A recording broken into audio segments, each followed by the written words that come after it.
Vamos a otra información. Buenas noticias para los más de 10,000 pacientes de la Clínica Especializada Condesa, pues ya concluyó el conflicto laboral que impedía su funcionamiento. Vamos a ver. Desde hace 4 años, Marcelino es VIH positivo. Explica que la Clínica Especializada Condesa es fundamental para que pueda llevar una vida normal, debido a que periódicamente acude a evaluación con especialistas y recoge su medicamento.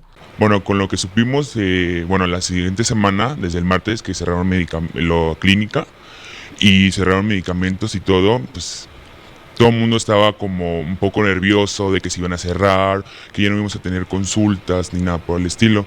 Andrea González, directora de la Clínica Condesa, indica que los 120 trabajadores ya laboran de manera normal 2 turnos. Los servicios se reanudaron al 100% después de que la semana pasada fue bloqueada la puerta por integrantes del sindicato de la sección 18 que no permitían el acceso ni de la directora ni de algunos trabajadores.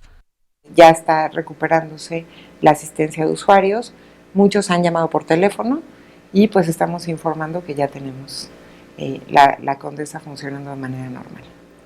Ricardo Hernández, líder sindical de la sección 18, ocupaba una oficina en la azotea de la clínica, de la cual el director general de los servicios de salud pública, Jorge Alfredo Ochoa, era responsable. Hoy, ese espacio está clausurado.